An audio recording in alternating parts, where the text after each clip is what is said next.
Star base কিচেনে সবাইকে স্বাগত জানাচ্ছি। আজ আমি একটা রেসিপি নিয়ে হাজির হয়েছি। এটা হলো মোচার বড়া আর রসা। ওইটার জন্য প্রথমেই আমরা মোচা নিয়ে নেব আর আলু নিয়ে নেব। এটা খুব টেস্টি হয় আর খুব সহজেই বানানো যায়, আর এটা একটা নিরামিষ রান্না। তো এটার জন্য মোচার খোসা ছাড়িয়ে নেব।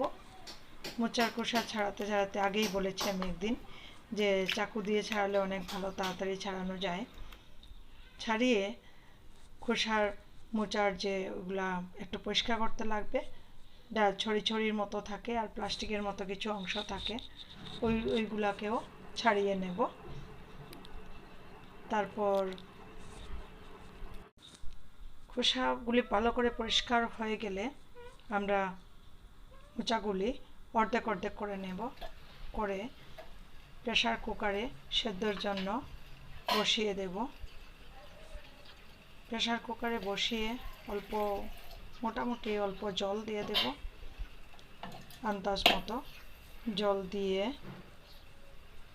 আগুনের মধ্যে বসিয়ে এগুলা মোটামুটি 2-3টা সিটি দিয়ে দিতে লাগবে। যখন হয়ে আসবে তারপর এগুলাকে নামিয়ে নিলাম।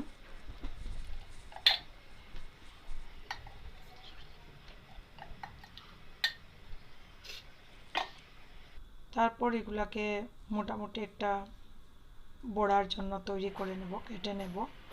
আর বাকি অংশগুলিকে তরকারির জন্য গ্রাইন্ডিং মেশিনে দিয়ে এগুলাকে একটু ভালো করে পেস্ট বানিয়ে নিতে লাগবে।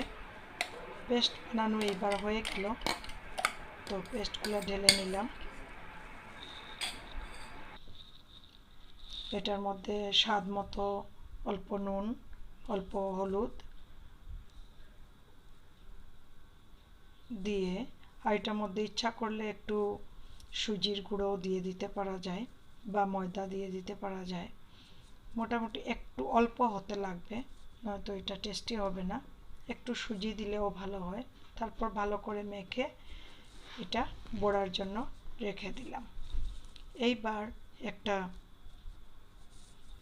2টা টমেটো কেটে রেখে দিলাম, কতগুলি লঙ্কা নিয়ে নিলাম, তেজপাতা, আদা কুচি আর গোটা কয়েক কাজু, এগুলা সব এক এক করে গ্রাইন্ডিং মেশিনে নিয়ে নিলাম, যাতে এগুলা গুঁড়া করে একটা পেস্ট রেডি হয়ে আসে। তারপর সামান্য পরিমাণ অল্প জল দিয়ে দিতে লাগবে, তাহলে এটা ভালো করে পেস্ট হয়ে যাবে। পেস্ট রেডি হয়ে আসলো, নামিয়ে নিলাম।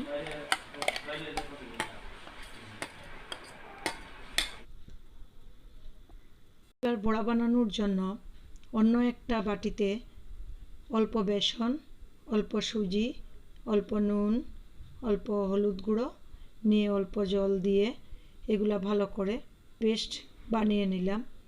গুলাটা রেডি হয়ে গেল মোটামুটি যেরকম দেখান। এখন আমাদের সব বাটাটা রেডি হয়ে গেছে। এখন আমরা আস্তে আস্তে রান্নার জন্য তৈরি হয়ে যাব। উনুন জ্বালিয়ে দেব। এইবার কড়াটা গরম হয়ে আসলে একটু সরষের তেল আমরা ইউজ করব। আপনাদের ইচ্ছা থাকলে অন্য তেল ইউজ করতে পারেন, তবে আমি এখানে সরষের তেল ইউজ করেছি। এইবার সরষের তেলটা গরম হয়ে আসলে আমার বড়াটা বানিয়ে নেব। বড়াগুলি আস্তে আস্তে পেস্টটার মধ্যে ডুবিয়ে কড়ার মধ্যে দিয়ে দিতে লাগবে। কড়ার মধ্যে দিয়ে বড়াগুলি আগে তৈরি করে নেব।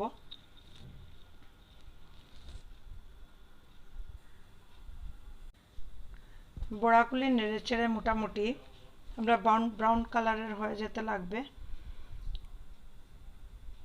ভালো করে হয়ে আসলে একটু ভিতরটা যাতে ভালো করে হয়, তারপরে নামিয়ে নিলাম। এইবার তরকারির জন্য বা রসার জন্য যেগুলি বড়া, এগুলি ছোট ছোট করে গুল গুল করে বানিয়ে নিলাম। বানিয়ে নেওয়ার জন্য ওই সেম কড়াতেই অল্প অল্প করে বানিয়ে নামিয়ে নিলাম।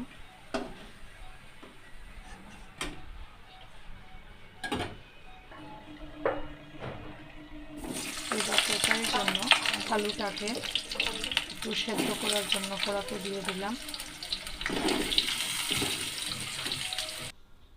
একটু সময় রাখার পর এগুলি মোটামুটি সেদ্ধ হয়ে ব্রাউন হয়ে আসলো, তো তারপর এগুলা নামিয়ে নিলাম।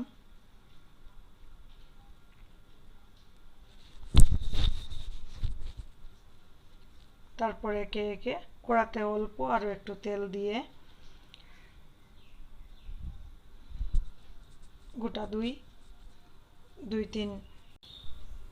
দুই শুকনা লঙ্কা দিয়ে দিলাম। তারপর পাঁচফোড়ন, তেজপাতা, কাঁচা লঙ্কা আরও 2-1টা দিয়ে দিলাম যাতে এগুলাতে গন্ধ ভালো আসে। তো এগুলি দিয়ে একটু সময় নাড়াচাড়া করে একটু যখন হয়ে আসলো, তারপর আমাদের যে পেস্ট বানানো ছিল, আগে যে বানিয়েছিলাম ওইটা ঢেলে দিলাম। সেটাকে একটু ভালো করে তারপরে একটু হওয়ার জন্য লাগবে, একটুটা জল দিতে লাগবে কারণ যাতে জলে না যায়। জল দিয়ে না জলে যায়। তারপর 2 মিনিটের জন্য রেখে দেবো। একটু ভালো করে ফুটান দিলাম, আজ মিডিলেই থাকতে লাগবে। তারপর স্বাদ মতো নুন দিয়ে দিলাম, হলুদ গুঁড়ো,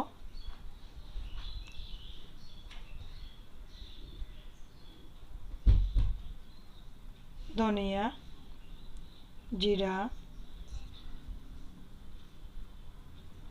তারপর লাল মির্চ দিয়ে আবার কষিয়ে নিতে লাগবে যাতে ভালো করে গন্ধটা আসে। তারপর আলুগুলো এটার মধ্যে ঢেলে দিলাম। আলুগুলো ঢেলে ভালো করে কষিয়ে নিতে লাগবে। তারপর এটার মধ্যে অল্প পরিমাণে জল ঢেলে দেব যাতে একটু ঝুলঝুল হয়। আর তারপর তো এগুলো শুকিয়েও যাবে। মোটামুটি 5 মিনিট হতে লাগবে। আগুনের মধ্যে একটু সময় টাইম দিয়ে দিলাম, 5 মিনিট বা 7 মিনিট। এইবার বড়াগুলি ঢেলে দিলাম।